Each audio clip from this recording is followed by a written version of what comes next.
Welcome back. So we've been making a lot of quick and ready to go meals, and those work wonderfully when that's what we have the time for. But today I was wanting something more Sunday supper style. So I made some yummy baked chicken, some greens, some homemade mac and cheese, and just some canned biscuits. So let me show y'all how we did it in all under an hour. Alright y'all, to start off with our chicken, we're just going to pour about 4 teaspoons of olive oil right over top. We've got 1.5 pounds of chicken legs and about 2 pounds of thighs. And we're going to season all of this and just let it kind of set and marinate while we prep everything else. I want about 4 teaspoons of onion powder.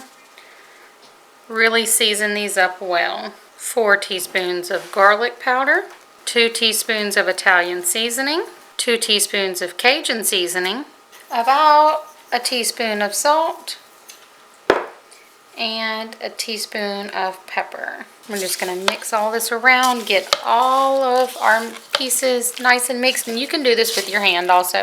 Really get those seasonings in there. I always try to start out with a spatula, and I end up going and doing it with my hands anyway, so your best bet is to just get in there. Get them nice and yummy. The oven's preheating to 400 with about 2-3 tablespoons of butter in both of them. If you're only doing 2 pounds of this, 1 cast iron will work just fine. You can even use a sheet pan. We're just going to let this sit right here while we move on. We're going to get our greens going and then our mac and cheese. Alright y'all, so our greens are going to go super fast also. Not like our slow cooker, or not like our all day greens. So I'm just putting a big old scoop of bacon grease down at the bottom of our Ninja. Now you can dump and go if you want for these greens for a pressure cooker, but I'm going to saute the onions first. So we've got this on sear saute function, and look, our bacon grease is already melting down. I'm going to toss in a medium onion that I've just roughly diced up. I'm not worried about it being nice and even because it's going to pressure cook and most of that will kind of fall apart. Alright, while our onions soften, we're going to go ahead and add some seasoning. So about a teaspoon of pepper. You know, we got to have some garlic powder. About a teaspoon of Cajun seasoning. And stir this around. About 2 teaspoons of chicken bouillon powder. And we're going to go ahead and add in about 1.5 cups of water. Get that stirred around really well. And we're just going to add in our greens. Now I have 2 bunches of greens. You can use, I'm using turnips, but you can use collards, mustards, whatever you want. And instead of cutting them, I'm just ripping them. Now you see they're nice and washed. You need clean greens. I do take most of my stems out, but you'll see I still have some stem pieces in here and I don't mind them. Alright, so now we're just going to stir this all around. Now if you are using a ham hock or turkey neck or something like that, I would suggest cooking this for 35 minutes, but since we don't have any kind of meat down in here, we're just wanting to cook our greens, I'm going to turn this on pressure cooking mode and we're going to cook it for 25 minutes. And then we'll do a quick release. So we're going to get this closed up. Set to pressure. Make sure we're sealing. And 25 minutes. Set to 25 minutes. And start. Alright, so while our greens start pressurizing, we're going to take our butter out of the oven.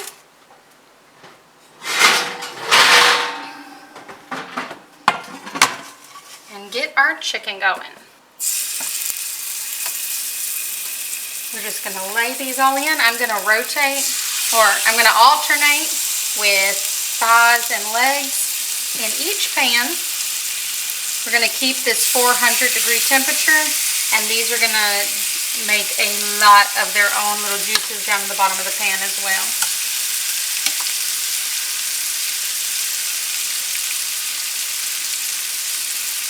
Now there are only 4 of us, and 2 pounds of meat would be plenty. However, Thatcher can really tear up some chicken legs.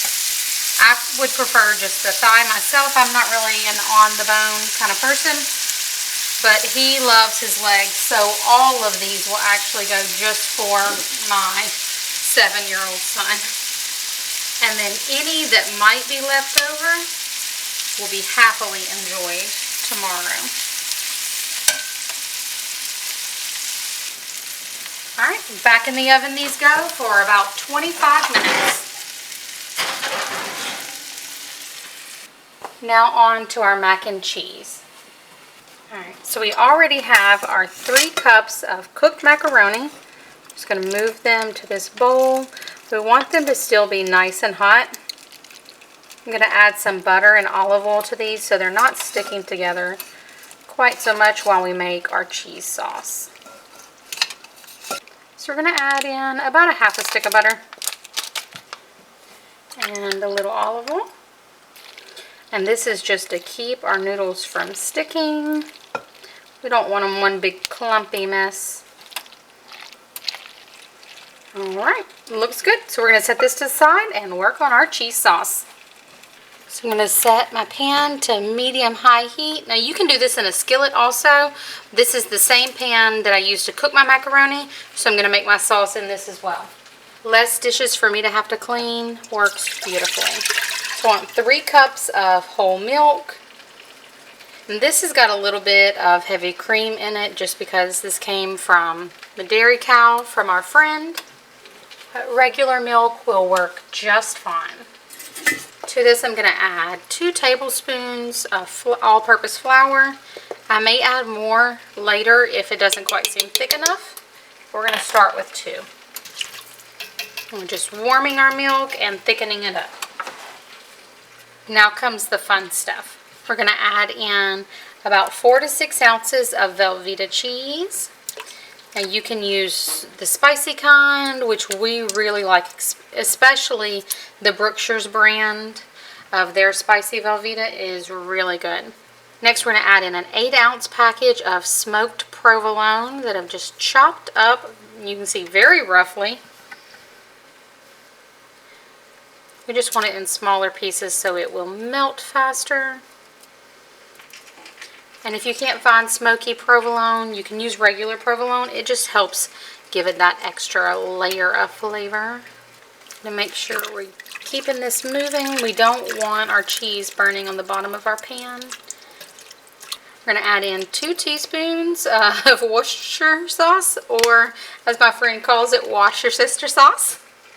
This next ingredient you want to be very careful with because it can be overpowering. You want about a teaspoon of liquid smoke.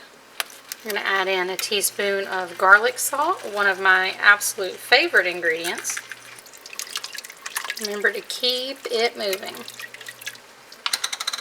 Next up, we need about 2 teaspoons of lemon pepper and just about a half teaspoon of regular pepper. And again, keep it moving. Look at that cheesiness. Alright, y'all. Let's turn this off. And we're going to pour it over our noodles. Alright. Oh, look at that yumminess. Let's scrape all of it out of our pan. Look how delicious. And I'm not even a mac and cheese person. And maybe that's because I just like mac and cheese done right. Like, I don't want the box stuff, and I know my kids like it, and Michael likes it, but if it's like that, then it's a hard pass for me. I want something like this. Nice and gooey, cheesy, and scrumptious. Something that you crave, not something that you eat because it's there. In all seriousness, though, we need to give it a taste test and see if we need to add any extra salt or anything. That is perfection. So our mac and cheese is done. Everything else is almost done. I'm going to pop these biscuits in the oven, and they're just some regular canned biscuits. And while I get these biscuits in the oven, I'm going to go ahead and pull out my chicken and flip all of the pieces over. They're about halfway through cooking right now.